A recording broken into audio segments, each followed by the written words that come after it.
supaya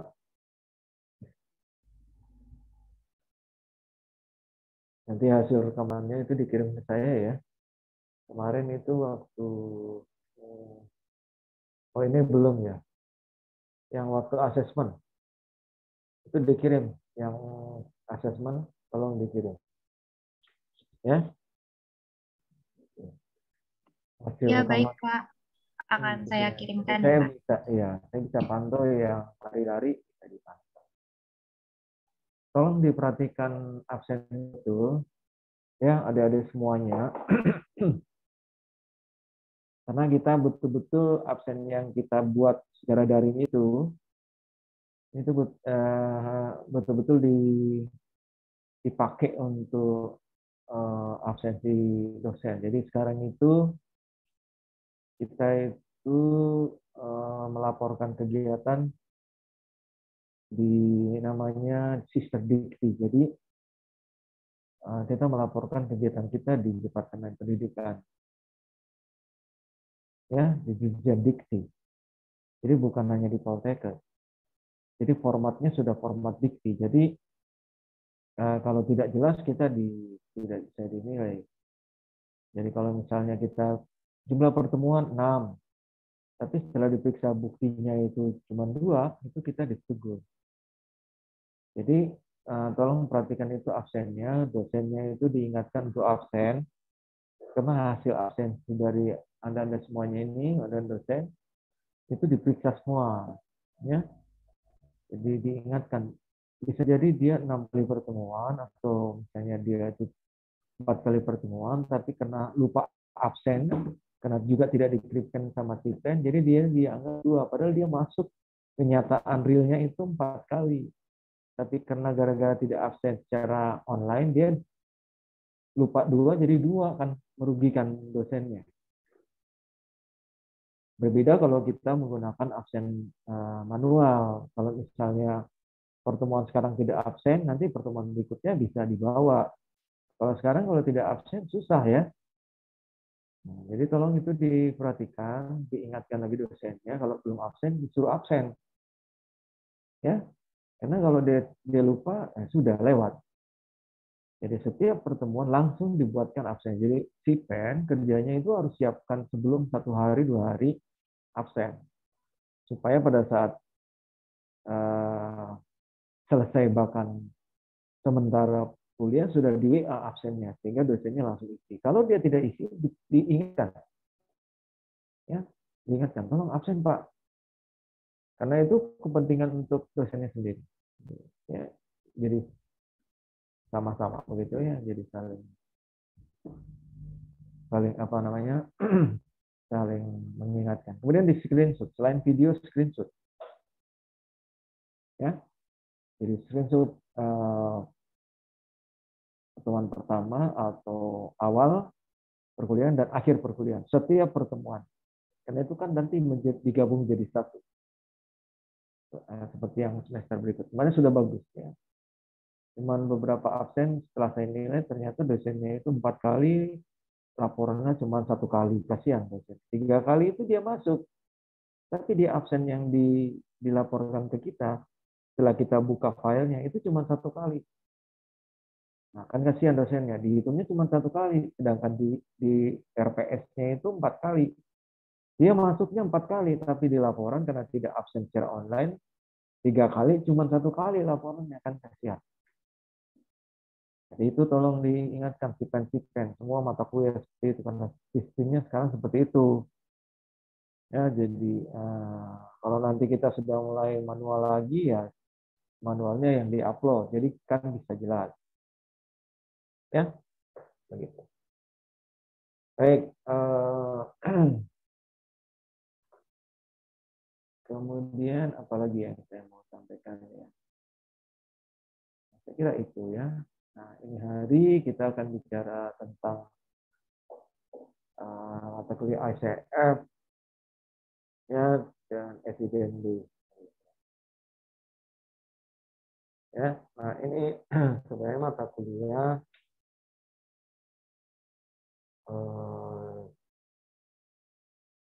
ingin mengingatkan begitu kepada kita. ya, eh, bahwa nanti misalnya kalau Anda jadi fisioterapi, ya itu jangan terjebak dengan rutinitas begitu ya. Jangan terjebak dengan rutinitas. Gitu. Ya, itu kemudian dalam menangani pasien itu harus ada apa langkah-langkah begitu ya, langkah-langkah yang polanya itu sama. Nah, kalau bicara tentang ICF itu berbicara tentang langkah-langkah pemeriksaan dan diagnostik fisioterapi itu kira-kira intinya. Jadi berbeda dengan asesmen. Kalau asesmen dan diagnostik fisioterapi itu cara tekniknya, ya. Tapi kalau berbicara tentang ICF, hasil pemeriksaan yang sudah didapatkan di asesmen dan diagnostik, bagaimana mau dinarasikan, bagaimana mau dituliskan, bagaimana mau diterjemahkan, diinterpretasikan, kemudian dituliskan. Apa yang ditulis? Polanya bagaimana? Ya, itu di ICF. Jadi sebenarnya ICF itu diberikan di semester 5, bahkan di semester 6. Tidak diberikan di semester awal. Tapi karena begitu banyaknya mata kuliah kita, akhirnya diberikan di semester 4. Sedangkan Anda itu sementara secara paralel mendapatkan asesmen. Ya, jadi mestinya asesmen dulu selesai, kemudian diagnostik fisioterapi, jadi cara melakukan diagnostik, cara melakukan asesmen. Setelah itu baru cara melaporkannya, menarasikannya, mendokumentasikannya. Nah, itu ICF. Sedangkan evidence based itu adalah bagaimana caranya menarasikan atau menuliskan atau mengembangkan, menarasikan program terapinya. Itu berarti Anda harus mendapatkan mata kuliah FTFT. Jadi entry point-nya ICF dan evidence based itu adalah assessment dan FT. Jadi kalau Anda itu belum memahami assessment dan FTFT, Anda sulit menerapkannya di ICF dan di evidence based practice. Nah, kalau evidence based practice itu adalah satu materi atau satu mata kuliah yang kita mencoba mencari alternatif fisioterapi atau program fisioterapi, intervensi fisioterapi berdasarkan hasil pemeriksaan dan diagnostik fisioterapi yang sudah dinarasikan, ya, yang tidak terjebak dengan kebiasaan. Itu intinya evidence. Jadi berdasarkan bukan pengalaman, berdasarkan hasil-hasil penelitian yang berkualitas tinggi yang diterapkan di dalam praktek pelayanan fisioterapi. Namanya evidence based. Jadi fisioterapi evidence based, fisioterapi berbasiskan bukti. Jadi bukan berbasiskan pengalaman. Ya, bukan berbasiskan pengalaman. Atau bukan berbasiskan kebiasaan. Itu. Nah, selama ini banyak sekali berkembang, bahkan sekarang pun seperti itu. cenderung untuk melakukan kegiatan fisioterapi itu atau memberikan pelayanan fisioterapi dari hari ke hari, dari bulan ke bulan, dari tahun ke tahun. Apa yang dilakukan misalnya senior, dilihat sama juniornya, kemudian dilakukan hal yang sama dari hari ke hari, dari minggu ke minggu, dari bulan ke bulan, dari tahun ke tahun. Bahkan kebiasaan itu bisa bertahan sampai 30 tahun tidak dirubah-rubah tekniknya, caranya, pelayanannya kepada pasien. Nah, itu sangat berbahaya. Ya. Nah, konsep ICF dan konsep evidence based inilah yang diberikan kepada mahasiswa. Ya, itu yang tadi saya bilang, mestinya bukan di semester 4, mestinya bahkan di semester 8. Paling rendah itu di semester 6 mestinya. Karena di sana ada nanti, terutama di evidence based, bagaimana kita mencari jurnal-jurnal, terutama jurnal-jurnal fisioterapi ya, yang kualitasnya tinggi, yang bisa dijadikan evidence based untuk memberikan pelayanan fisioterapi. Jadi fisioterapinya itu tidak hanya berdasarkan kebiasaan-kebiasaan yang ada di situ, tapi selalu senantiasa mengembangkan pelayanan fisioterapi berdasarkan hasil-hasil penelitian yang bisa kita dapatkan. Kemudian bisa disaring, kemudian ditentukan yang mana yang cocok, yang bisa diterapkan di tempat kerja Anda. Jadi ada buktinya, ada evidence. Nah, ini yang senantiasa yang diharapkan dari fisioterapi. Ya, jadi evidence based practice itu atau evidence based itu tidak hanya berdasarkan penelitian, tapi juga dengan mengembangkan diri. Misalnya, Anda tidak cukup hanya D4 saja atau saja terapan. Karena wawasan Anda akan sempit. Anda harus mengembangkan diri dengan pelatihan-pelatihan yang terupdate. Pelatihan-pelatihan itu merupakan evidence based. Kemudian baca-baca buku yang terbarukan. Textbook atau buku-buku yang terbarukan. Dan yang tidak bisa dihindari adalah hasil-hasil penelitian yang terbarukan. Semua berikutnya adalah ini ikut seminar, ikut pelatihan.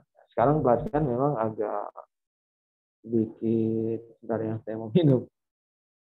Agak haus. Saya matikan dulu, tapi saya tetap bicara ya. Jadi pelatihan-pelatihan sekarang itu memang agak sedikit kendor, yang banyak seminar-seminar, tapi tetap Anda ikuti ya seminar. Nanti saya kasih ada lagi seminar yang dari India, manual neuro manual terapi, fungsional, itu bagus, exercise terapi itu nanti saya kasih deh, Sipen nanti sebentar ya, saya coba saya share ya, mudah-mudahan bisa ya, tapi dia di WA ya, gimana caranya kalau di WA,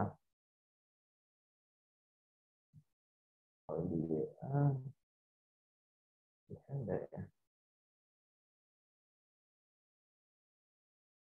Nah, nanti saya WA ya, Sipen ya, setelah kuliah ini. Nah, tapi saya coba buka saja di punya ini, dibuka apa namanya, enggak ya dibuka unduhnya ya.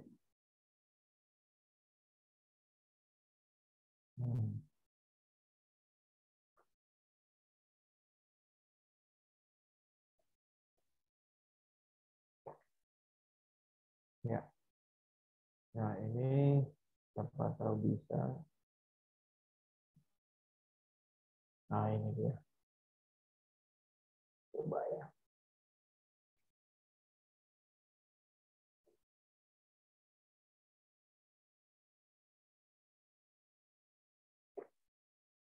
Udah kelihatan? Belum bisa? Udah ya?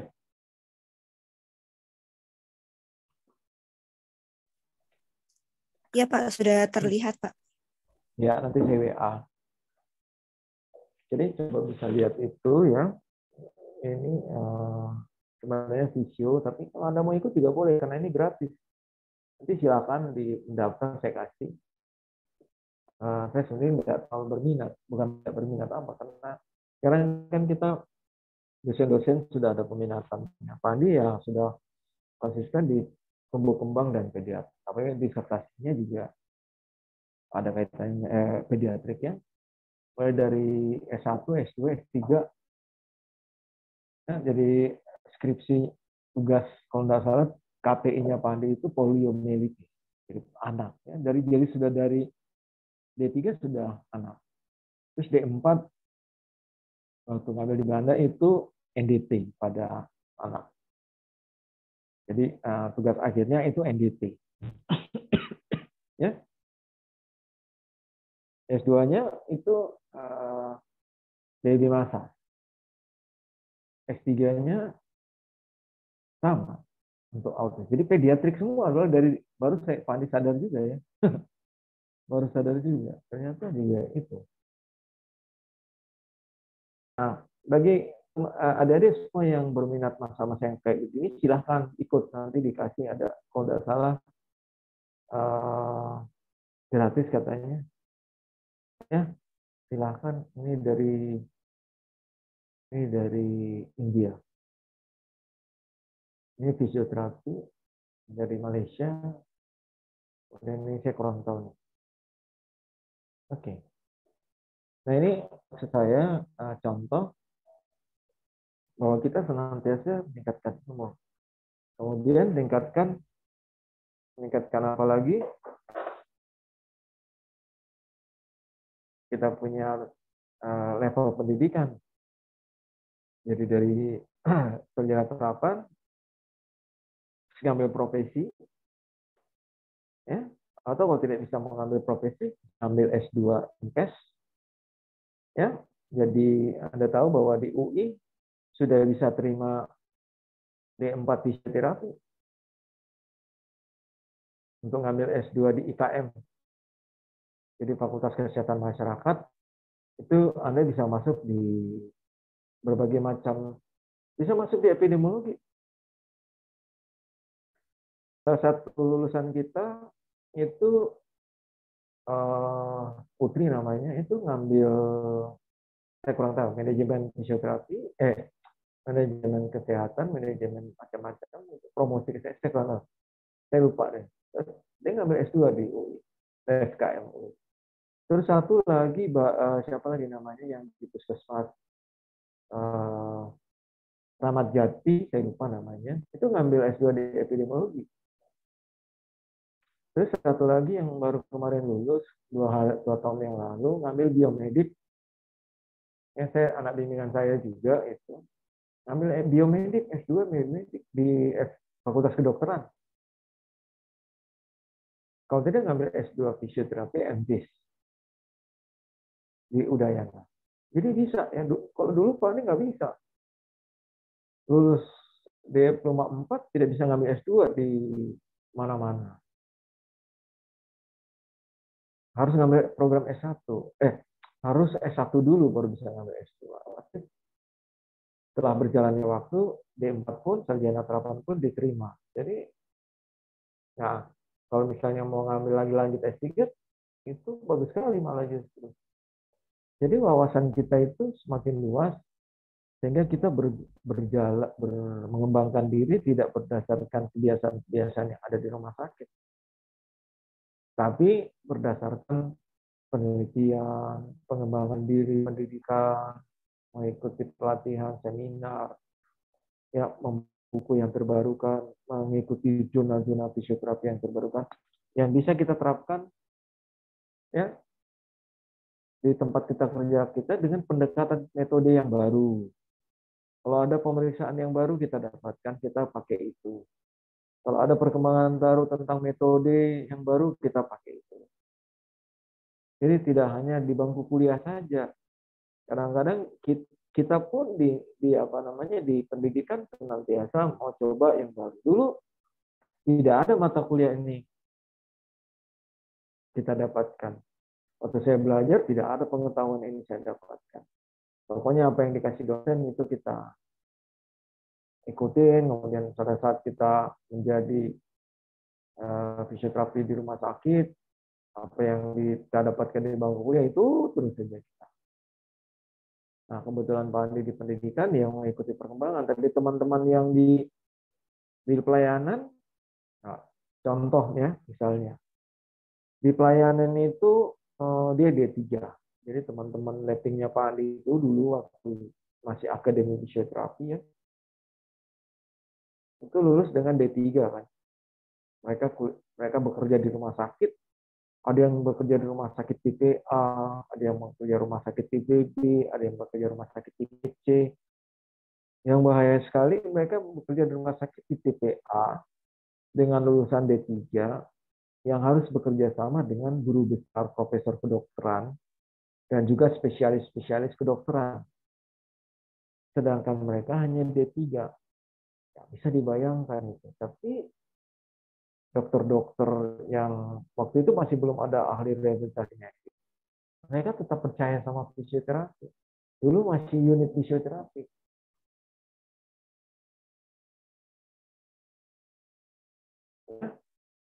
Jadi mereka para apa namanya ini fisioterapi ini tidak bisa meningkatkan pendidikan karena level pendidikan dulu masih D3. Ya. Waktu dulu itu Pak Andi lulus 87, masuk 84. Terus 90, 91, 92 ngambil S1 di Belanda. Pulang itu sudah diusulkan. Kita sudah usulkan buka cepat D4. Anda tahu nggak kapan direalisasikan D4 itu? Ya, 2007. Dari tahun 91, 92, 93 diminta supaya buka D4. Nanti 2007 baru disetujui buka D4. Program D4. Itu pun juga tidak D4 murni seperti kalian. Ali jenjang seperti sekarang yang ada program kita ali jenjang dari D3 D4. Berapa tahun tuh? Hampir 20 tahun kan? Jadi teman-teman Pak Andi yang satu letting ya, itu akhirnya kuliah lagi. Jadi teman dulu itu menjadi mahasiswanya Pak Andi. Sekarang pun juga begitu ya, ada yang menjadi mahasiswa kembali. Yang sudah lulus jadi kakak tingkatmu langsung ambil profesi kan. Tapi kalau dulu mereka jeda waktu hampir 20 tahun. Baru mereka masuk ke D4. Jadi selama 20 tahun, kalau mereka tidak mengikuti seminar, mereka tidak mengikuti perkembangan-perkembangan pelatihan dan keilmuan, pengetahuannya seperti 20 tahun yang lalu. Dan itu yang terjadi. Sedangkan ilmu berkembang terus kita di pendidikan, tapi kita tidak bisa. Untung dulu kita sering kasih seminar, paling tidak setahun sekali kita beri seminar, latihan. Jadi dalam 2 tahun itu ada pelatihan dan ada seminar, sehingga mereka terupdate tiap tahun ilmunya. Di Ikatan Fisioterapi Indonesia dulu ada namanya TITAFI. Ya, TITAFI itu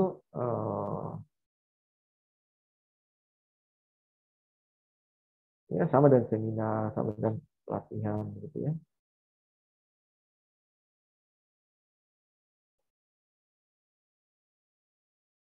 Saya ini yang panitia tadi itu, oh ya dia kasih lagi ini ya, kasih apa namanya? Saya lihat dulu ya, bentar ya. Saya sudah selesai. Ada lagi apa ya?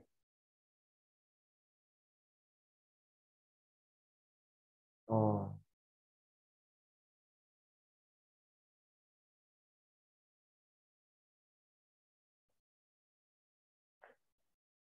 Nah, jadi itu contoh ya. Jadi adik-adik semuanya juga tidak hanya sekedar kuliah selesai. Ya, bahkan di dalam perkuliahan karena kita ini banyak sekali daring, ya bisa dikatakan seminar-seminar secara daring itu luar biasa banyak.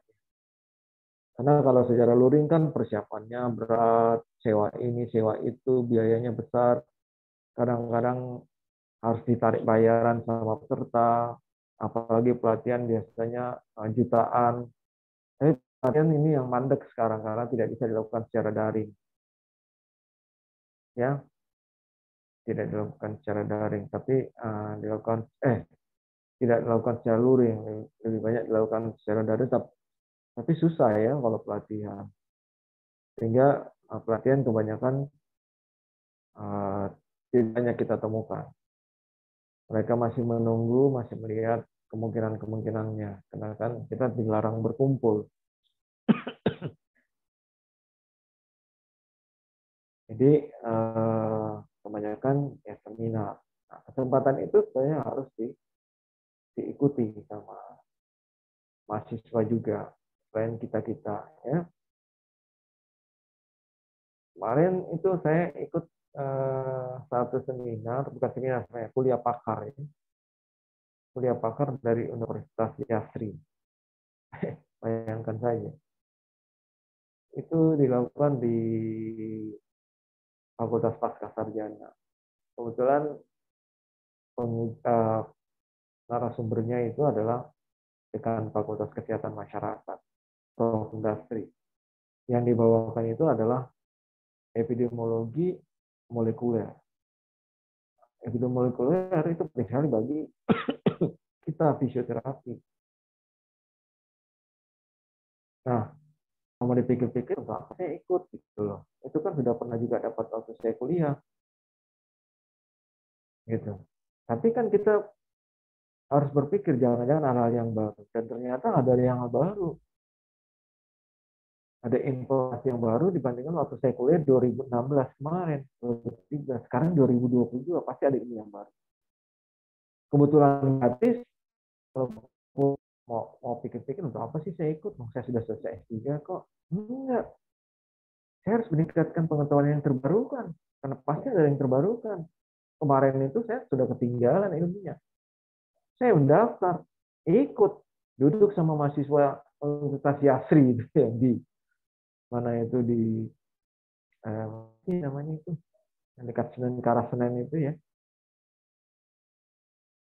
ikut, duduk saya di sini secara daring, tidak ada masalah, dan saya mendapatkan ilmu dan pengetahuan dari situ, dapat juga sertifikat tanpa ada bayaran. Jadi ada sekalian, ini yang saya maksud, hal-hal yang sangat penting sekali harus disadari sama mulai dari bangku kuliah sama adik-adik semuanya, apalagi untuk saya.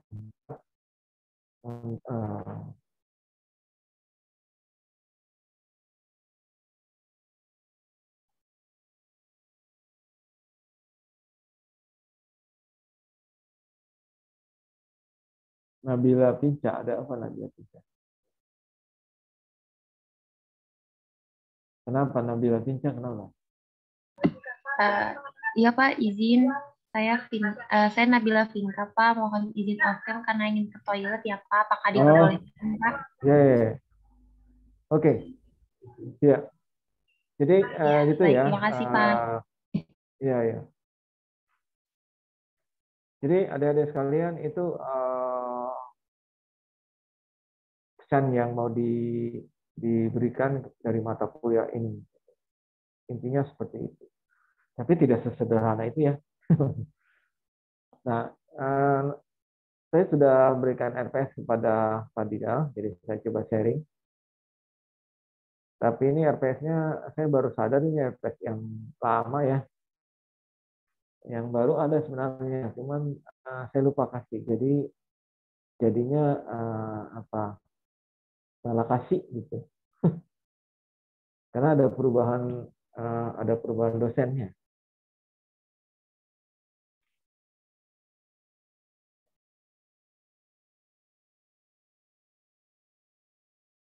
Sudah bisa dilihat? Sudah ya? Sudah, Nah, Pak. ini kita ada perubahan di tahun ini, saya belum rubah. Ini mestinya 28 kalau tidak salah ini. Yang intinya ini sama, neuroscience sama ya. Cuman ada perubahan di sini. Sekarang kita ketambahan satu ya. Ketambahan satu itu adalah pastinya ini adalah Pak Muhammad Ali ya. EST, FT, MKS ya. Muhammad Ali. Jadi Pak Ali itu sekarang ngajar, ini diminta, kita sudah berikan kesempatan kepada Pak Ali untuk ngajar di Ali Jenjang, dan untuk di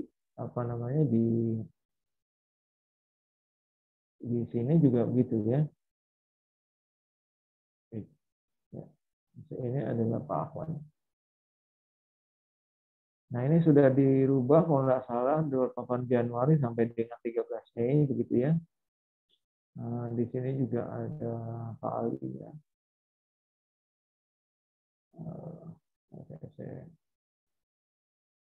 Jadi Pak Ali merupakan tim ditambah Pak Ahwan tetap. Sekarang Pak Ahwan sudah bisa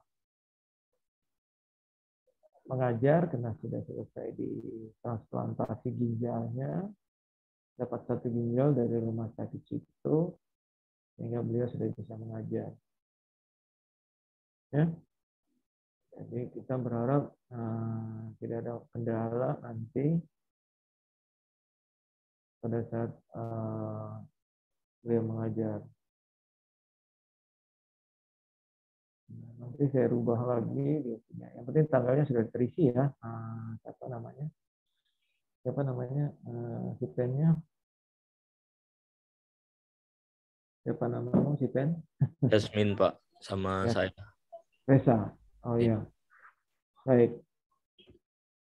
Nah, ini adalah jadi kita akan kuliah itu sampai Mei ya. Yasmin dan Reza, apakah sudah memperhitungkan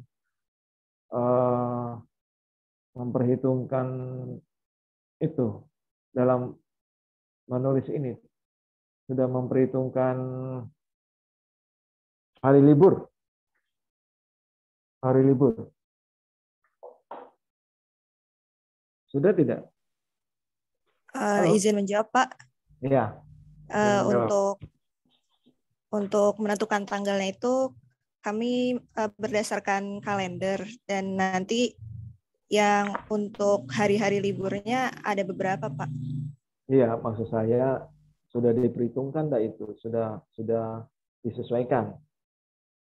Apakah kan saya nggak tahu, saya belum cek. Jadi takutnya pada hari apa ini, kita kuliahnya hari Jumat, ada di situ hari libur ya. Apakah kita dapat beberapa hari libur di situ, sudah dicek? Halo? Iya, Halo? Pak. Iya, Pak. Sudah dicek. Sepertinya masih ada yang terkena hari libur sih, Pak. Nanti mungkin bisa saya mohon izin perbaiki lagi, Pak. Iya, jadi makanya saya minta tolong gitu. Jadi kalau misalnya pada saat itu tanggal merah, itu tidak boleh ada perkuliahan di situ. Ya, dilompati minggu depannya, karena itu sudah diperhitungkan sama bagian akademik di sini. Jadi setiap hari libur di hari Jumat, kita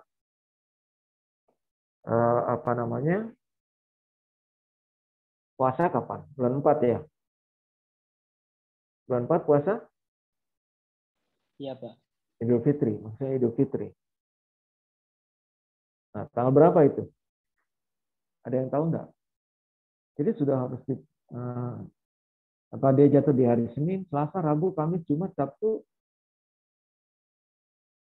Kalau dia ya kemudian itu yang saya maksud ya. Jadi tolong nanti dicek lagi ulang. Saya belum cek sih. Jadi tanggal 28 sampai tanggal 13 ini sudah harus diselesaikan. Jadi kalau ada di hari Jumat itu libur, maka dilompati. Jadi minggu depannya baru kita kuliah. Jangan sampai seperti anak Ali Jenjang, ya dia juga kuliah ICF.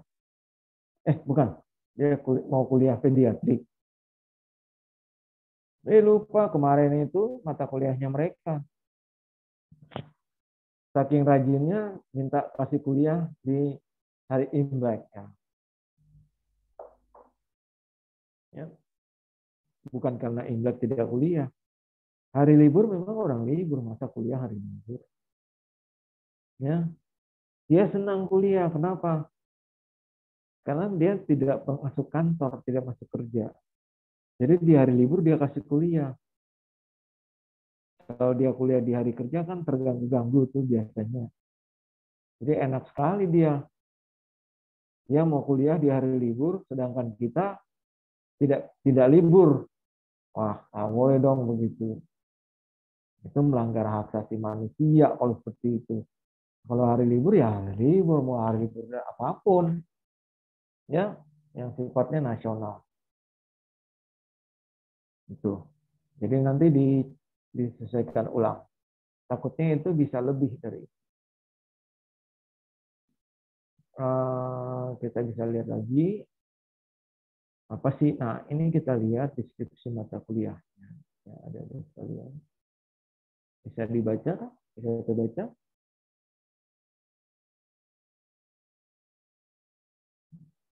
Bisa terbaca ya? Bisa ya? Bisa, Pak. Oke. Nah, jadi kita lihat ini ada mata kuliah ini membahas tentang prinsip-prinsip dan konsep fisioterapi berbasis bukti dan ICF. Apa sebetulnya ICF itu gitu ya? Kalau dilihat dari singkatannya itu International Classification of Functioning, Disability and Health. Ya, nanti kita lihat ini hari diberikan materi atau hanya pengenalan RPS saja?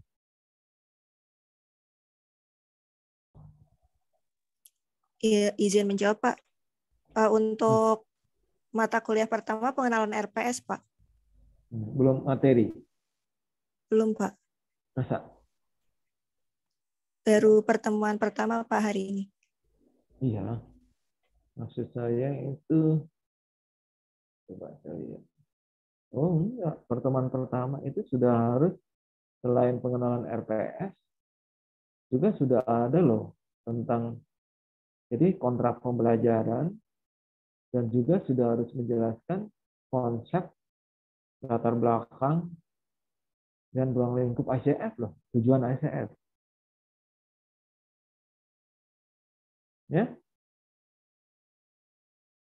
ini lihat ya.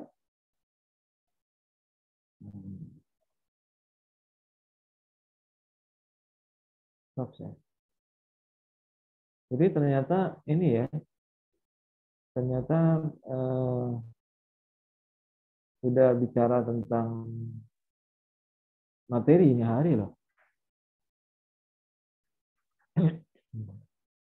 Nah, di sini kita akan nanti bicara tentang bagaimana kita mengidentifikasi masalah, menentukan diagnostik dan intervensi fisioterapi berdasarkan konsep ICF pada pasien dengan gangguan sistem muskuloskeletal, neuromuskular, integumen, kardiopulmonal.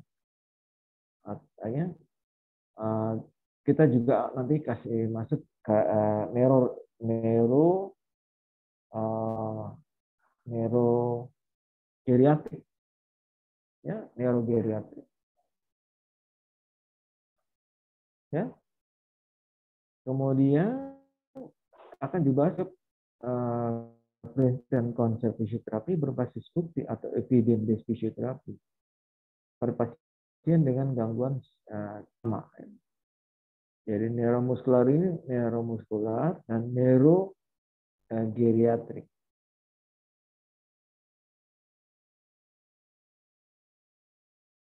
Jadi yang nanti akan kita bahas itu adalah ICF dulu. Setelah kita masuk di ICF, kita masuk ke evidence based practice. Banyak nanti penugasan-penugasan sama Anda berdasarkan ini, sistem ini. Jadi nanti kita akan bagi kelompok, ada di semuanya, ya. Nanti sebentar kita bicarakan di tekniknya. Kemudian cara capaian pembelajarannya tentu saja ada kaitannya dengan ini, ya. Jadi banyak menjelaskan, menerapkan, menganalisis gangguan struktur dan fungsi. Ya. Kita bilang itu gangguan struktur, jadi body structure dan body function itu biasanya kita kasih masuk di impairment. Terus activity limitation, kemudian participation restriction. Ya.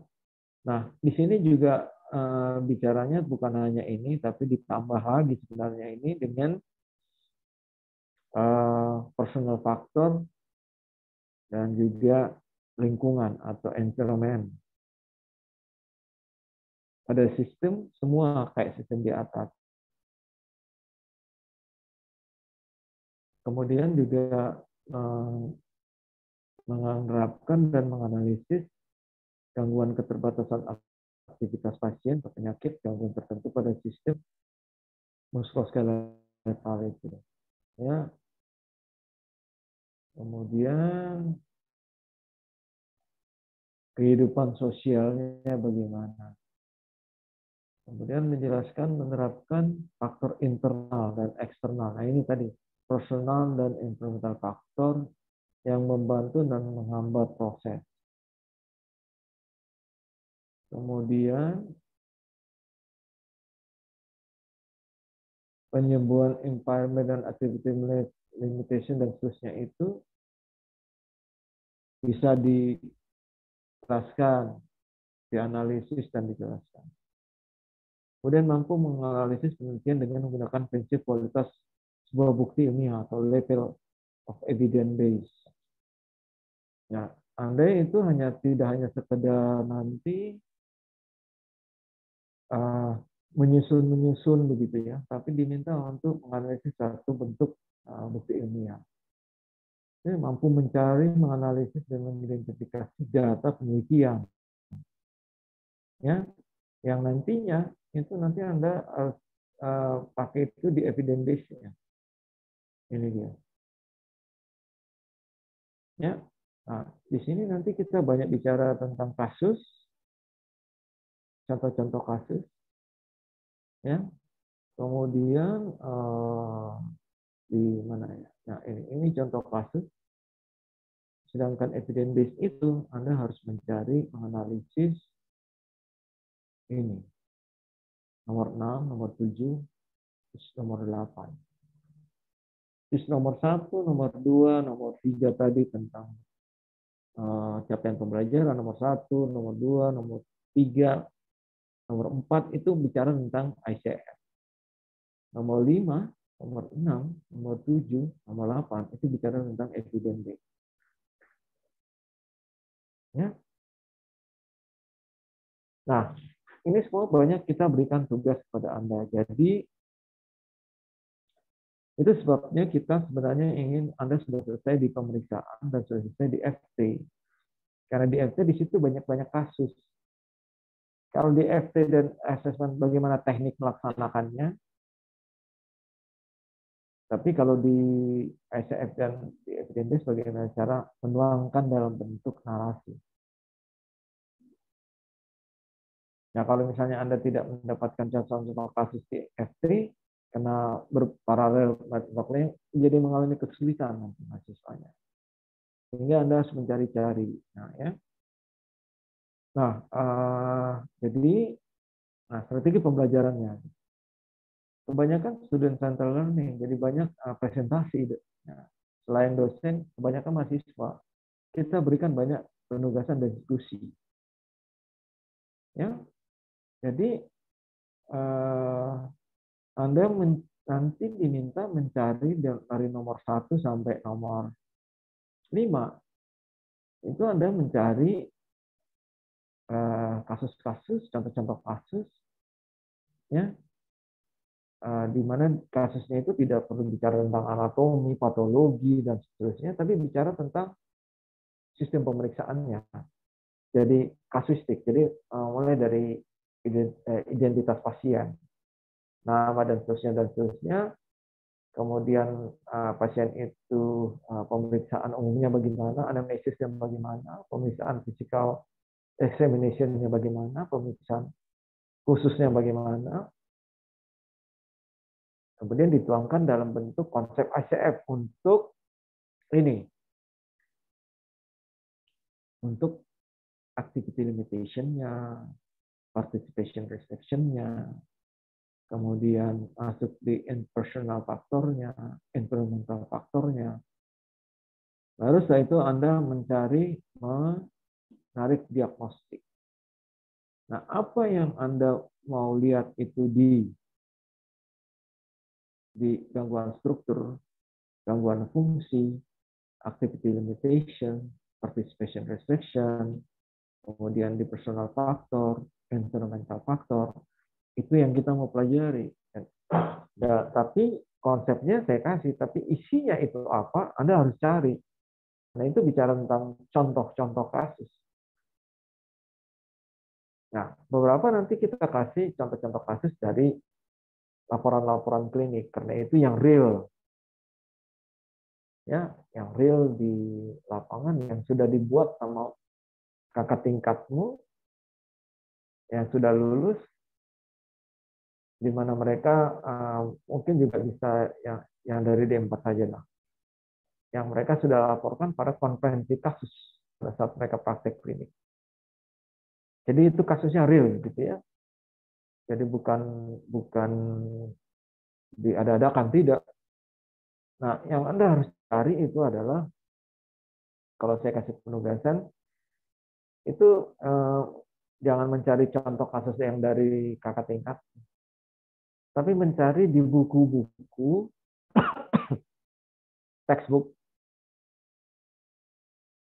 Karena sekarang itu buku-buku textbook itu dilengkapi dengan sistem ICF dan sistem ICF dan evidence base. Jadi buku-buku sekarang itu kalau dilihat ada contoh-contoh kasus di belakangnya.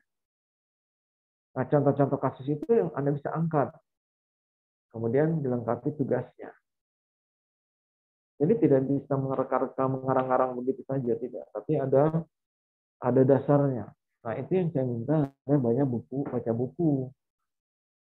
Jadi coba Ibu cari dengan FT misalnya pediatri, FT misalnya neuromuskular, FT misalnya muskuloskeletal. Ya, yang bukunya tebal-tebal ya. Nah, sekarang kasusnya kan banyak itu.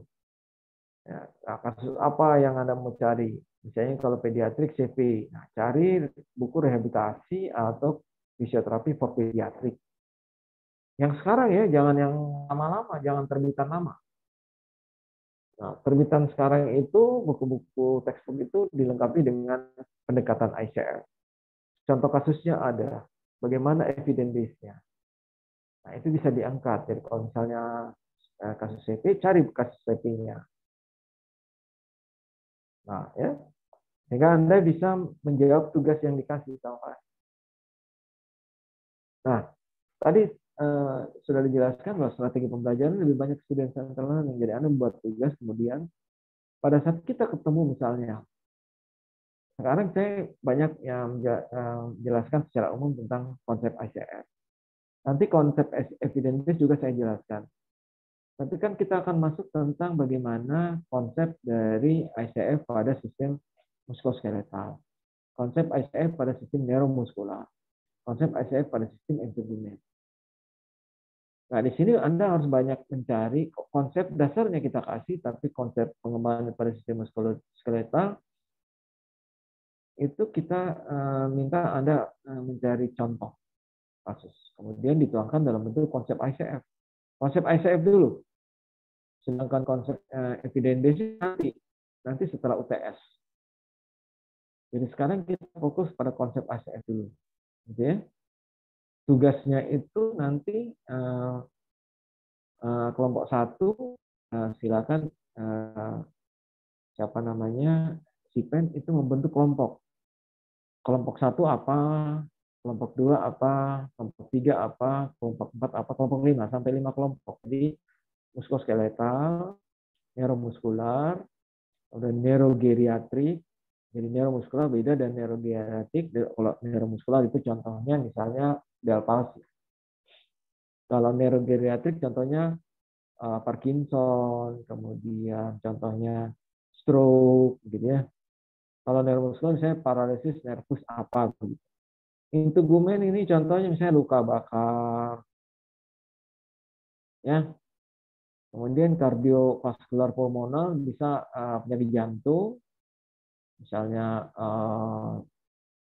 bagaimana fisioterapi pada post operasi bypass, gitu.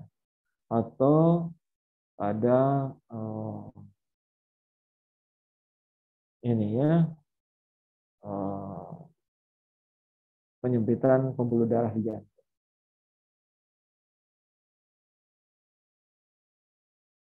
Terserah. Kemudian bisa juga pulmonal, misalnya COPD atau asma bronchiali, atau di kardiopulmonal itu atau kardiorespirasi atau respirasi itu ada 2 restriksi dan atau bisa COVID-19. Bagaimana peran fisioterapi pada penderita COVID-19? Karena sekarang COVID-19 di tangan sama fisio loh. Bahkan di ICU pun peran fisioterapi ada.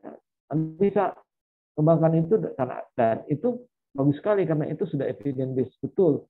Karena apa? Selama ini kan berpuluh-puluh tahun kita tidak pernah menangani itu, bahkan ratusan tahun, bahkan mungkin barangkali berapa ratus tahun tidak ada yang ada kaitannya dengan COVID-19. Tapi tiba-tiba muncul dan kita selain kita sedih dan prihatin, tapi kita beruntung sebagai generasi yang ada orang yang hidup yang sekarang yang ada evidence ada COVID-19. Artinya kita bisa belajar dari situ sehingga generasi berikutnya bisa menangani COVID-19. Misalnya dalam 10 tahun, 20 tahun ke depan tidak ada masalah. Karena kita sudah temukan sekarang gitu ya. Walaupun masih dalam bentuk penelitian-penelitian. Makanya saya bilang 10 tahun mungkin ya. Butuh waktu yang lama untuk misalnya bagaimana konsep fisioterapi pada COVID-19. Tapi sekarang kita sudah bisa cari-cari dari hasil-hasil penelitian yang sekarang sudah muncul-muncul, walaupun itu penelitiannya belum bisa dipertanggungjawabkan. Karena lebih banyak ke vaksin-vaksin ya, ke fisioterapi belum ada. Jadi agak berat sedikit. Jadi beberapa kali kita ada pertemuan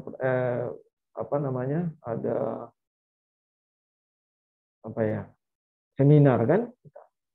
Kalau nggak salah tahun lalu kita waktu gencar-gencarnya tahun lalu ada seminar fisioterapi, peran fisioterapi pada COVID-19 yang dibawakan oleh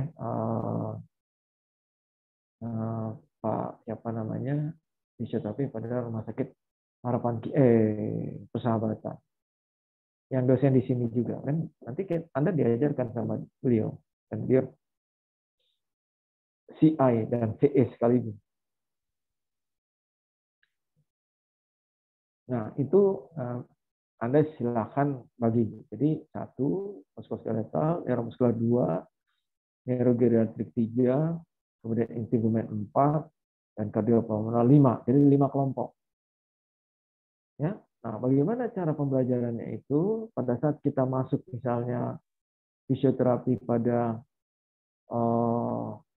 muskuloskeletal, maka kelompok muskuloskeletal harus mempresentasikan. Saya sudah punya konsep ICF untuk muskuloskeletal. Nah, sekarang pertanyaannya, Bapak masuk, nah, nanti dilihat RPS-nya pada saat ICF muskuloskeletal siapa yang masuk. Kalau misalnya saya masuk, Anda sudah harus siap dengan tugas. Dan nanti kita akan klarifikasi. Kemudian pertanyaan berikutnya, kalau neuromuskular, nah, siapa yang masuk? Neurogeriatrik, siapa yang masuk? Gitu ya. Nanti dilihat. Nah, yang jelas di muskular sepertinya saya, neuromuskular juga hampir saya. Oh iya, pediatrik. Ini pediatrik belum ada ya? Saya juga heran kenapa pediatrik. Nah, pediatrik itu sebenarnya masuknya di dalam konsep neuromuskular, neuroskeletal, karena bagian tumbuh kembang. Jadi mestinya ditambahkan di sini ya. Taruhlah tumbuh kembangnya. Tumbuh kembang. Langsung saja. Jadi semua yang ada kaitannya dengan tumbuh kembang itu dimasukkan. Kopi, jadi sistem muskular, tumbuh kembang, gitu ya. Saya jangan dilupa. Terus, ya,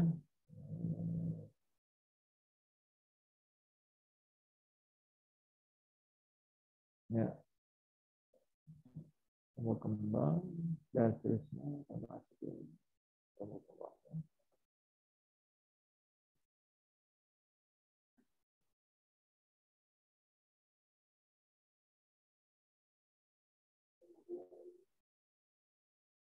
Jadi nanti berarti ada berapa ya? Ada 6 kelompok termasuk tumbuh kembang.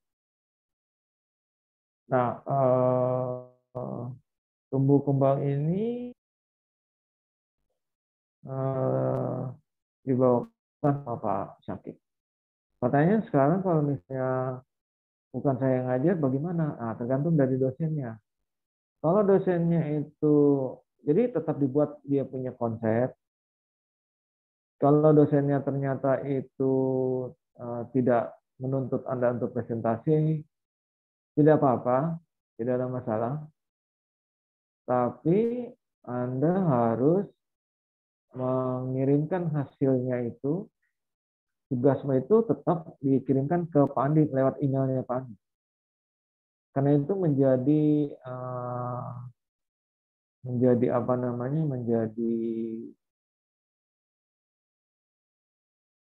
menjadi nilai tugasnya, menjadi nilai tugas.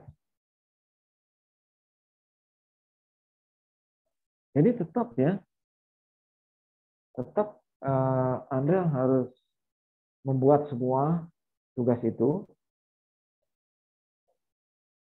Kemudian kalau misalnya misalnya Pak Ali ternyata tidak memberikan tugas, dia memberikan materi, tidak apa-apa.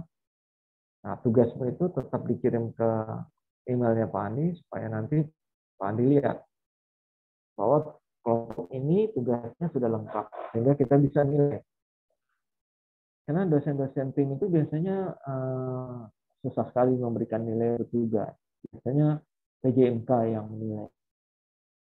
Ya, kemudian mereka lebih cenderung memberikan nilai ujian teori saja, ujian praktek. Teori pun tidak, karena mereka cuma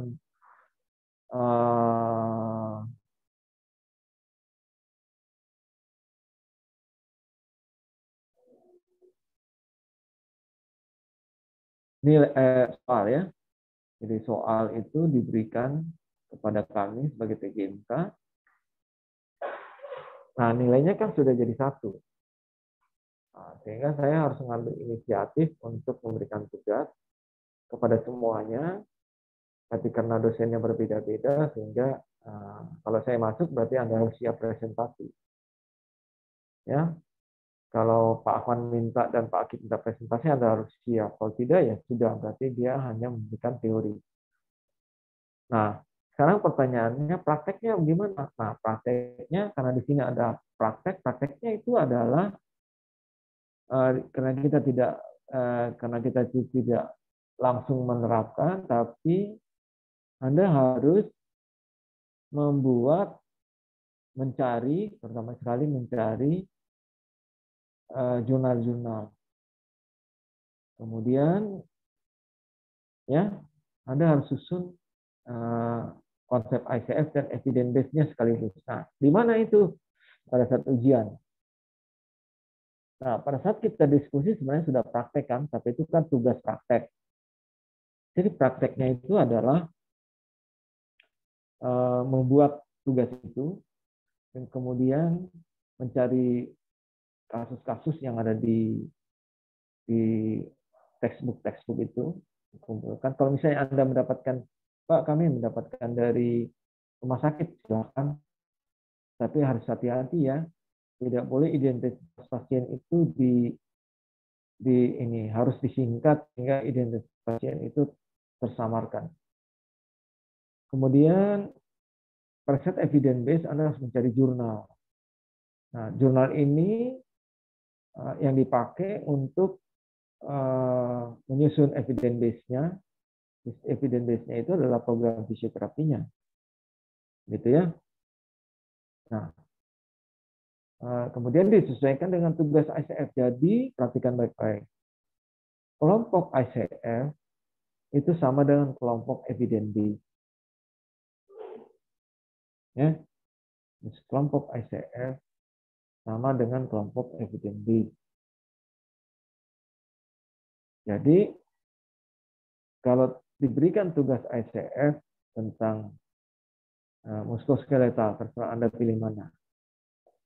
Anda harus menyusun konsep ICF-nya di situ. Ya, kemudian pada saat masuk di evidence base, maka tugas yang tadinya sudah dibuat di ICF diteruskan, dilengkapi dengan pendekatan evidence base. Terutama pada program fisioterapi, kemudian tujuan terapinya, kemudian program intervensi fisioterapinya. Jadi tugas ICF itu hanya sampai dengan menyusun kasus, mulai dari identitas pasien, kemudian masuk pemeriksaan secara umum, observasi, inspeksi, palpasi, bisa dengan pemeriksaan secara umum itu misalnya tensinya, kemudian nadinya, kemudian respirasinya, ya, dan seterusnya. Kalau misalnya pada pasien COVID-19, saturasi O2-nya, ya, harus dicantumkan. Nah, kemudian setelah itu apa yang harus dilanjutkan? Pemeriksaannya. Pemeriksaan apa yang dibutuhkan? Secara umum itu tadi, misalnya inspeksi, palpasi. Kemudian setelah itu pemeriksaan fungsi dasar, aktif, pasif, dan resisten. Baru masuk pemeriksaan spesifik. Dia memerlukan apa di situ? ROMK, MTK, ya, pemeriksaan. Ya, kalau misalnya muskuloskeletal, maka tergantung apa. Misalnya kalau di situ ada sirkumferensia, ROM, MT, dan seterusnya. Kalau dia misalnya neuromuskular, mungkin neurogeriatrik atau spesifik neurogeriatrik. Misalnya pemeriksaan tonus otot, spastisitas, kemudian pemeriksaan keseimbangan, balance, kemudian pemeriksaan berjalan, dan seterusnya. Kalau dia kardiorespirasi, misalnya spesifiknya misalnya volume paru, ya, volume paru. Misalnya kalau dia restriksi berarti inspirasi volume capacity. Kemudian vital capacity. Ya. Total lung capacity dan seterusnya. Kalau misalnya dia COPD atau penyakit paru obstruktif, maka yang perlu adalah expiratory volume 1 detik. Kemudian total lung capacity bisa juga residual volume dan seterusnya. kemudian bisa juga apa namanya, lingkar toraks. Ya. Nah, itu diperiksa. Nah, jadi sangat tergantung. Nah, kemudian hasil pemeriksaan itu dituliskan dalam konsep ICF. Konsep ICF. Jadi bagian dari konsep ICF itu adalah misalnya body structure. Kalau setelah diperiksa, body structure-nya itu apa yang mengalami gangguan? Body function-nya apa yang mengalami gangguan? Activity limitation-nya apa yang mengalami gangguan? Participation restriction-nya apa yang mengalami gangguan? Ditulis secara terinci. Kemudian setelah itu masuk ke personal faktornya apa, personal environmentalnya, semua ditulis. Nah, salah satu keunikan dari ICF itu kita mempunyai kode ICF. Kalau misalnya body structure, apa yang ditulis? Misalnya body structure apa misalnya atrofi otot, bicara tentang otot. Maka body structure-nya itu kodenya apa? Tapi kode spesifiknya untuk misalnya otot itu apa? Kemudian setelah itu body function. Body function yang Anda tulis itu adalah kodenya apa? Nah, kalau misalnya kode body function misalnya kelemahan otot. Maka kelemahan otot itu apa body ICF-nya yang cocok untuk kelemahan otot. Jadi sudah spesifik. Ya, sama dengan activity limitation juga. Nah, itu yang sampai dengan terutama sekali participation restriction. Jadi setiap kelompok pasti berbeda dengan kode-kodenya. Karena kode untuk neuromuskular berbeda dengan kode untuk muskuloskeletal, kode untuk kardiorespirasi berbeda. Tapi secara umum, mau dia sistem muskuloskeletal, mau dia sistem neuromuskular, neurogeriatrik, kemudian pediatrik, kemudian integumen dan kardiorespirasi, itu semuanya mempunyai gangguan body structure. Nah, body structure, body function, dan seterusnya itu kodenya sama. Tapi spesifiknya apa? Nah, itu yang harus dicari kodenya. Itu yang berbeda pada semua sistem. Penulisan kode dan body function dan seterusnya itulah yang menjadi ciri khas dari ICF. Jadi kalau kita menuliskan dalam diagnostik itu kode itu, semestinya kalau saya baca, Anda tulis, saya mengerti. Jadi bahasa ICF itu bahasa yang dimengerti orang di seluruh dunia. Jadi bahasa semacam simbol atau kode yang mempermudahkan kita tidak perlu harus menulis seluruh kata-kata. Cukup kode saja kalau kita mengerti, sudah tahu oh maksudnya. Dan itu juga dipahami oleh ahli rehabilitasi medik, OT, OP, ya, pokoknya tim rehabilitasi medik dan dokter. Semestinya. Tapi pada kenyataannya tidak. Sampai sekarang pun tidak diterapkan, tapi sudah mulai ya. Karena apa? Terutama sekali karena kita semuanya terpapar jadinya. Ya, mulai dari CI, pembimbing klinik, dan pembimbing klinik untuk profesi sudah terpapar semuanya. Sehingga mereka paham. Tadinya tidak tahu, tapi setelah kita ajarkan mahasiswa dan mahasiswa harus menerapkan penulisan itu di konvensi kasus dan laporan kasus, dan ujiannya mereka akhirnya belajar juga, oh maksudnya begini. Sehingga mereka juga sudah mulai ikutin itu, termasuk kode-kodenya mereka pelajari.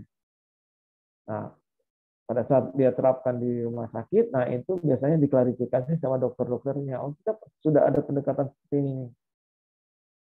Nah, dokter yang tidak tahu harus belajar. Kenapa? Karena ini bahasa universal. Semua orang harus tahu, terutama yang di bidang kesehatan. Ya.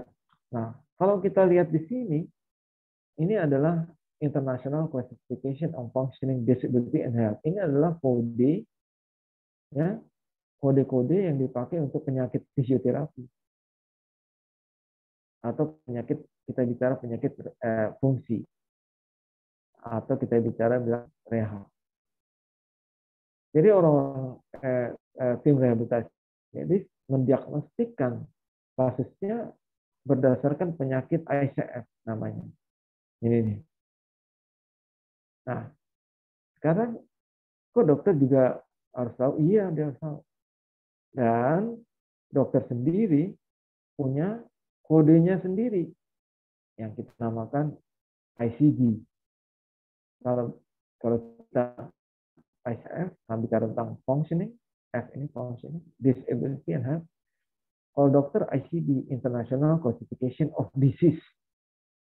Jadi mereka punya kode tersendiri juga, misalnya diare, COVID-19, stroke. Misalnya. Stroke itu bukan penyakit kita. Kalau kita sudah menarik diagnostik International Classification of Function and Disability and Health, maka pada dalam diagnostik kita tidak mengatakan dia stroke. Jadi kita menuliskan body functionnya apa, body structure-nya apa, activity limitation apa, participation apa, personal faktornya apa, ya instrumentannya apa, tapi biasanya sampai participation restriction-nya apa, ad causa stroke. Jadi ICF-nya sangat panjang dan stroke-nya satu. Nah, itulah ICD. Jadi ad causanya ICD. Jadi jangan terbalik. Fisioterapi pada stroke. Nggak bisa. Tidak ada. Jadi kalau misalnya dokter menulis konsul ke fisioterapi, ya, yang terhormat, ya, fisioterapi Andi, mohon ya diberikan program fisioterapi pada orang sakit dengan diagnostik stroke hemoragik. Itu. Jadi dia menggunakan konsep ICD. Jadi kita sudah tahu, oh ini stroke. Kita periksa, kita lakukan penelusuran, identifikasi masalahnya apa. Oh ternyata setelah kita periksa, kita tetapkan ya body structure-nya, ya body function-nya ini, activity limitation-nya ini, participation restriction-nya ini, kemudian dia punya personal faktornya, environmental faktornya ini, sudah ditentukan, maka setelah itu kita tarik diagnostik, ini, ad causa stroke. Jadi kita sudah punya penyakit sendiri. Salah satu penyakit kita itu adalah nyeri. Itu penyakit fisioterapi, tapi nyerinya harus dilihat dulu. Nyeri di mana dulu? Nah, itu yang kita perlu cari kodenya di sistem ICF. Kemudian kita tuliskan, karena kalau nyeri, itu berarti dia body function. Kalau body function, ada kodenya. Tapi nyerinya apa gitu. Nah, itu yang kita perlu cari, supaya kalau dia di muskuloskeletal, kodenya ini, neuromuskular kodenya ini, kalau misalnya di integumen kodenya ini, kemudian di kardiorespirasi kodenya ini. Gitu ya. Nah, pada saat kita menulis, pada saat kita menulis body function, kita harus tulis kodenya. Tidak hanya sekedar tulis misalnya body function nyeri, titik. Tidak boleh, harus ditulis kodenya. Nah, Anda diajarkan nanti membiasakan diri nyeri apa, gitu. Ya, di daerah mana, sehingga lokasinya di mana, sehingga lebih. Nah, ini dia punya. Nah, ini kita lihat per kelompok. Jadi tambah satu lagi pediatrik ya, Ipen. Jangan lupa. Nah, di sini ada Baik, Pak. penugasan teori. Nah, sekarang pada saat kita UTS, kita lebih banyak penugasan dan teori-teori, dan prakteknya belum. Prakteknya ya sudah tugas-tugas itu. Nah, pada saat kita UAS, ini yang Anda harus hati-hati. UAS itu nanti ada ujian teori, ujian prakteknya itu kelompok. Misalnya ini hari jam 8 ujian teori sampai jam 10 atau jam setengah 10. Ya. Setelah itu mulai dari setengah 10 sampai jam 7 sore atau jam 7 bukan jam 7. Jam 5 sore, kita kasih waktu sampai jam 5 sore. Anda harus membuat konsep ICF dan evidence base berdasarkan hasil penelitian. Hasil penelitian dari jurnal dan textbook. Anda harus membuat. Jadi tugas yang kemarin itu sudah tugas. Tapi yang sekarang itu Anda tentukan topik yang baru, yang tidak sama dengan tugas. Kelompoknya tetap sama, topiknya yang berbeda. Dan Anda harus menyelesaikan tugas itu dalam konsep seperti sama dan tugas, tapi dalam bentuk ujian praktek. Ya, jadi Anda harus mencari tugas, textbook atau jurnal, dan setelah itu disusun dalam bentuk laporan yang sama dengan tugas. Dan jam 5 sore harus di tank gitu, harus kirim ke email. Nah, jurnal yang Anda ambil itu Anda harus cantumkan di tugas Anda, dilampirkan. Kalau menggunakan textbook, halaman berapa, silakan di screenshot atau di scan, kemudian dilampirkan. Kalau jurnal kan sudah pasti PDF. Betulnya PDF ya, jangan bentuknya JPEG. Kemudian itu dijadikan satu dengan tugas dalam bentuk PDF. Kalau Word juga boleh, tapi kan kadang-kadang Word susah. Nah, itu semuanya ujian praktek dalam bentuk UAS. Jadi hari ujian UAS itu Anda harus siap. Bukan secara teori terus Anda menghilang kemana, tidak. Saya setelah ujian teori akan memberikan, karena kita kan masih di Zoom, kalau tidak di WA. Soalnya di WA. Nanti si Stipen itu kalau sharing ke semua kelompok. Kalau masih ada waktu, tidak usah keluar dari Zoom, nanti saya sayangkan dia punya soal ujiannya. Kelompok 1 itu tugasnya apa? Maksudnya ujiannya apa? Kelompok 2 ujiannya apa sampai kelompok 6, dan bagaimana cara penyelesaian tugasnya, sampai kapan dikumpulkan. Nah, jadi selain penugasan, sikap ini termasuk kehadiran dan seterusnya, kemudian UTS, teori, kemudian UAS, teori, kemudian ada UAS praktek. Jadi nilai praktek itu, UTS kita tidak kasih praktek, karena berat. Karena terlalu sedikit ACF, jadi sekalian menunggu UAS saja. Nilainya itu adalah 3, jadi kalau Anda berada di 2,75 itu masih B-, saya ingatkan. Anda harus mencapai 2,89 untuk dapat B minimal. Ingat, saya ulangi lagi, untuk bisa mendapatkan B itu minimal Anda harus punya nilai sekitar berapa ya? Ya sekitar 70.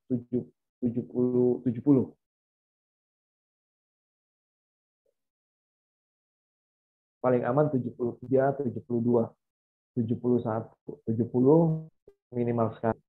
Kalau Anda mendapatkan nilai 69 berarti Anda B-, belum lulus. Jadi yang lulus itu B.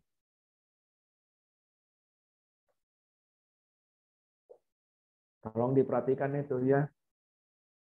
Jadi nilai UTS, UAS, kemudian nilai sehari-hari, kemudian nilai praktek, tugas dan praktek itu sangat membantu nilai ini.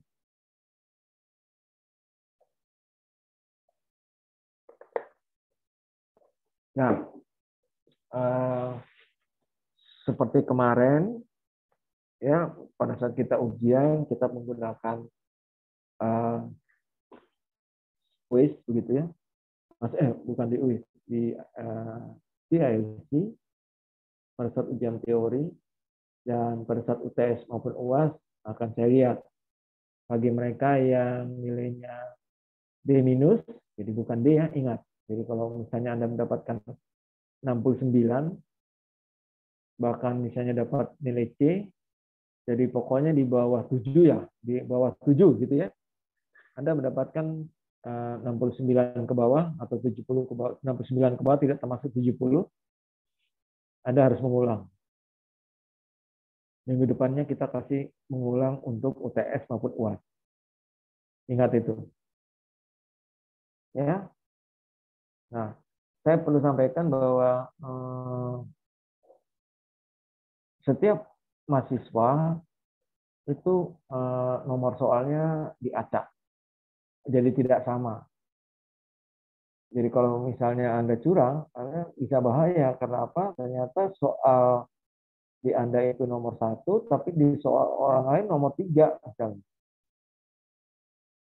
Jadi kalau misalnya Anda kasih kode ini nomor 1 itu A, ternyata dia jawab di nomor 3, di nomor 3 itu ternyata jawabannya C, salah.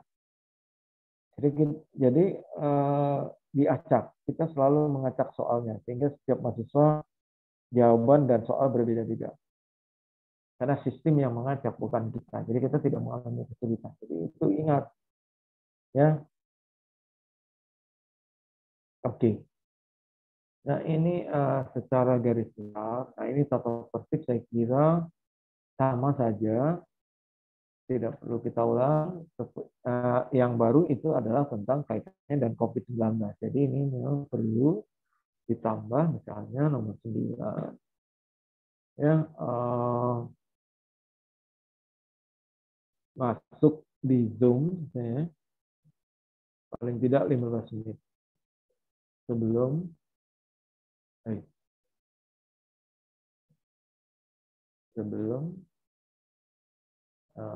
mulai kuliah.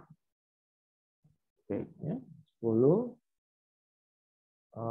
Jika ada keperluan, misalnya ke belakang, ya, disampaikan melalui chat, ya. Chat. 11. Menggunakan pakaian seragam saat kuliah.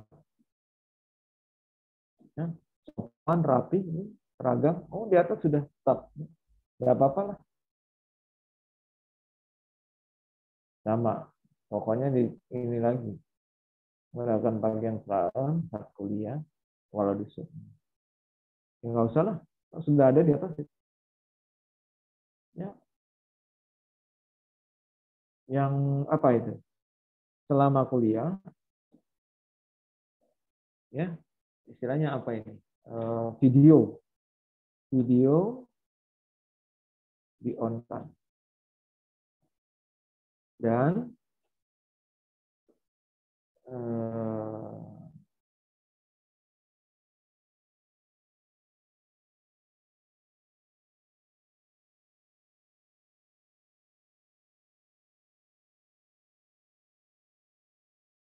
kecuali kalau misalnya ditanya.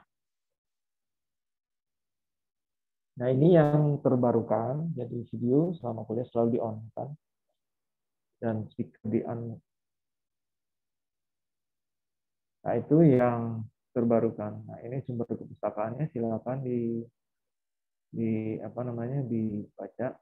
Nah, ini tentu saja tidak terlalu banyak, tapi kita berharap Anda bisa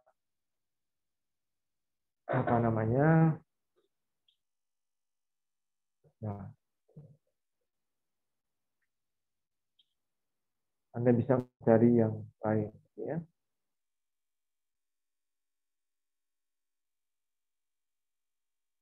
Baik, Nah, kita coba lihat yang untuk praktek teori praktek ini ya.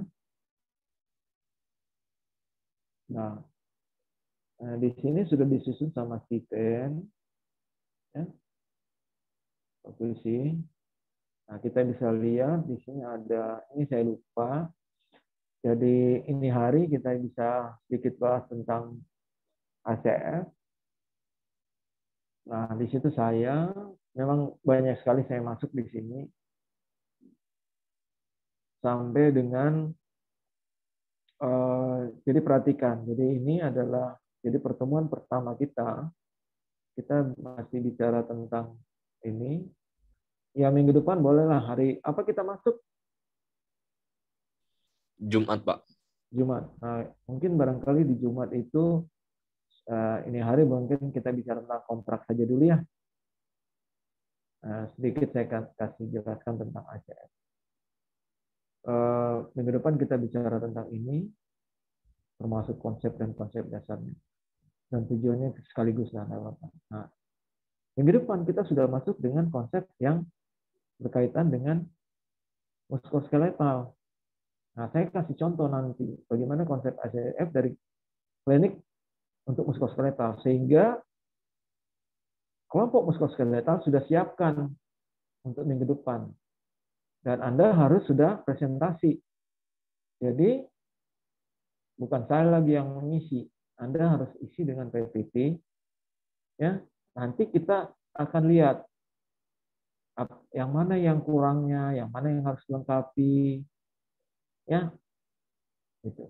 Dan saya itu baru saya kasih contoh konsep ACF pada active presentation. Jadi menstimulasi dulu Anda mencari, baru setelah itu kita kasih.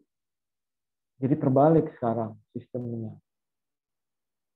Nah, kita lihat lagi berikutnya, minggu depannya itu adalah tumbuh kembang. Berarti Pak Akib yang masuk.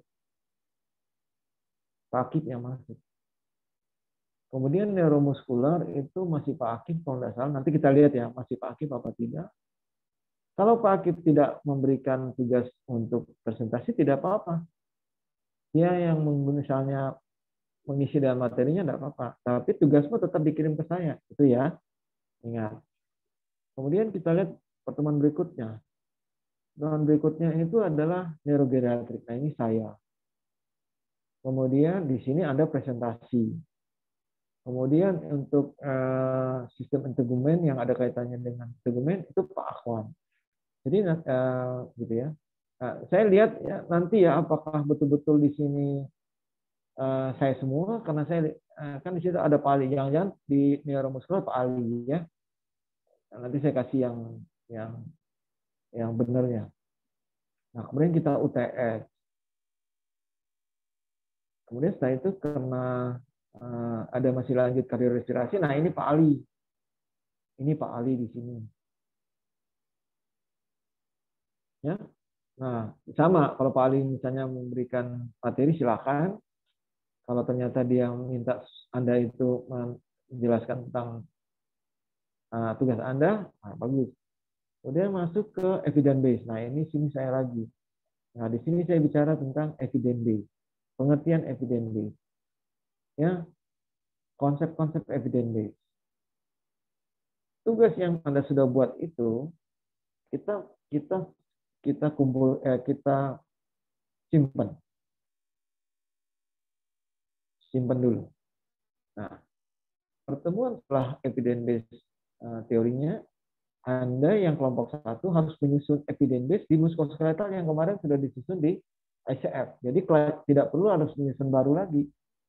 Tinggal Anda setelah susun ICF-nya apa, bagaimana evidence base-nya, terutama sekali konsep fisioterapinya. Jadi apa sih problematiknya? Problematiknya sudah ya, tujuan jangka panjangnya, dan program fisioterapinya dan intervensinya, evaluasinya bagaimana. Nah, di sini Akhwan ini sebenarnya saya ini. Ya. Akhwan itu integumen. Apa itu? Kenapa dia jadi berubah? Kenapa bisa tiba-tiba berubah?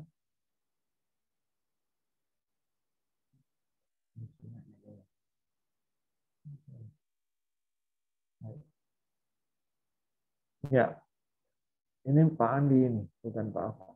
Kemudian neurobiatik Pak Andi.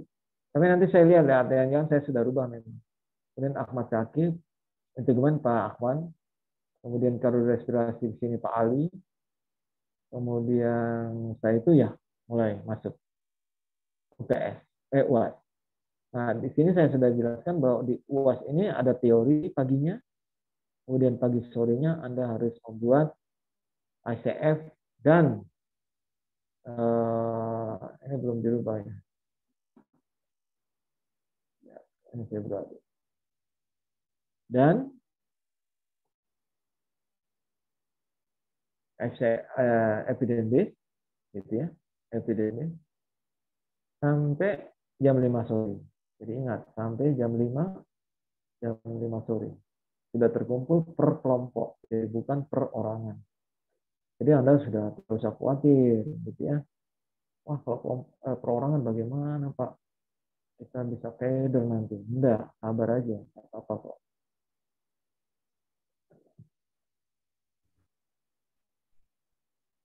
Nanti saya susun dulu yang Pak Ali. Saya kira tidak usah lah ya, adik ya. Saya kasih lagi si pen, karena kan Anda sudah susun dia punya tanggal. Saya tinggal ganti orangnya. Kemudian nanti setelah selesai, saya kirim ke Anda. Supaya Anda bisa share ke dosennya nanti ya. Nah, saya kan masih beberapa kali masih saya. Tapi kalau sudah masuk ke pesakit, itu sebelumnya sudah harus dikasih. Sehingga paling tidak 1 minggu sebelum. Tapi saya biasanya kasih juga mereka ya. Tapi dikasih juga sama si pen supaya mereka tidak tidak istilahnya tidak kaget begitu ya pada saat ini.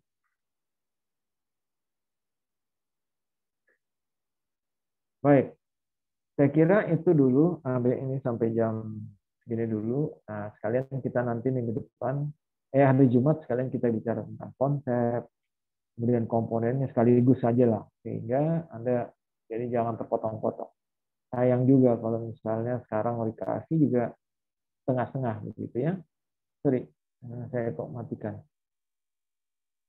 Ya, saya kira itu barangkali hari ini kalian jadi Anda sudah punya gambaran sedikit tentang bagaimana sebenarnya mata kuliah ini, dan menurut saya mata kuliah ini sangat penting.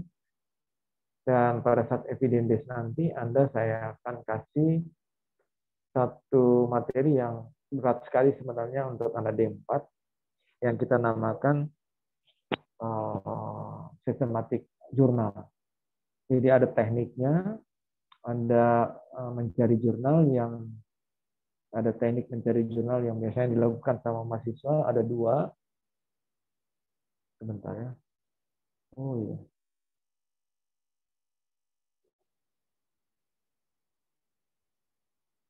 Ya,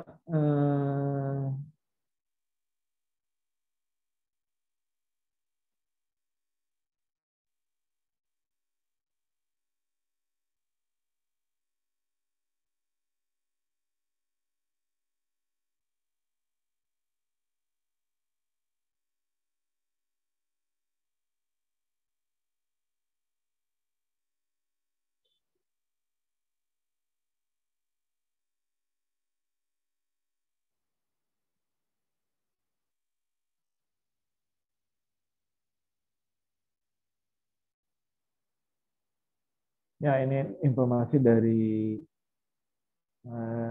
percetakan. Kebetulan mahasiswa D4 mahasiswa semester 2 itu membeli buku ajar dari saya, sumber fisik ya. Saya menyusun sumber fisik dengan kalian tidak pernah memiliki itu ya bukunya ya? Tidak sempat ya? Tidak sempat ya. Jadi saya menyusun buku ada 4 gitu ya. Jadi sumber fisik, kemudian pediatri, asesmen dan diagnostik sendiri ada sebenarnya. Kemudian buku yang terakhir itu adalah neuromuskular, jadi FT neuromuskular. Jadi ada 4 buku ajar yang saya susun, tapi kebetulan yang asesmen dengan neuromuskular itu saya kehilangan filenya ya. Filenya kehilangan karena dia berada di satu ekstra apa sih namanya itu kalau yang di luar disk atau flash disk yang besar itu apa namanya? Ya, flash disk yang besar sekali, lupa namanya. Nah itu dicuri begitu ya, dirampok orang di SPBU dekat sini. Kebetulan saya perbaiki ban, di situ ada tas saya tadinya ditaruh di depan, tapi karena ada dosen dari kebidanan ikut, saya taruh di belakang. Saya turun di SPBU, saya ke dekat SPBU itu memperbaiki ban. Saya tidak terlalu perhatikan, ternyata ada modus di situ. Cuman sekian menit saja dibuka pintunya karena pintu belakang kan terbuka karena kap belakang dibuka karena mau diambil ban reserve. Di situ ada tas, laptop Lenovo touchscreen, dan external hard disk. External hard disk itu isinya file yang ratusan yang disusun selama 15 tahun. Termasuk materi-materi saya punya buku ajar. Jadi dirampok sama orang naik motor, 1-2 menit saja, saya punya tas dan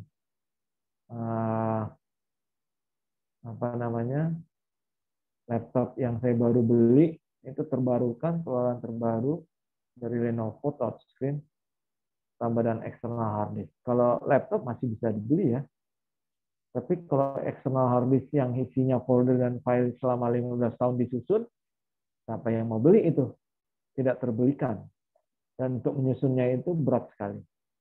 Saya punya video-video yang seperti yang saya bilang sama kalian, ya, tentang asesmen dan sebagainya yang kualitasnya luar biasa bagusnya, dan saya tidak pernah dapatkan lagi itu di YouTube sekarang karena YouTube sekarang kelihatannya tidak bagus. Begitu dulu bagus banget ya.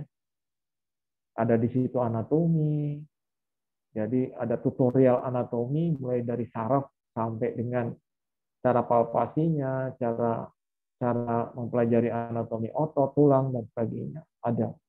Dan ada videonya dan ada gambarnya secara kualitas terbaik gitu. Lengkap sekali. Jadi sayang sekali ya. Sekarang saya cari-cari sudah susah sekali dapatnya. Walaupun ada, nggak bagus, tidak bagus.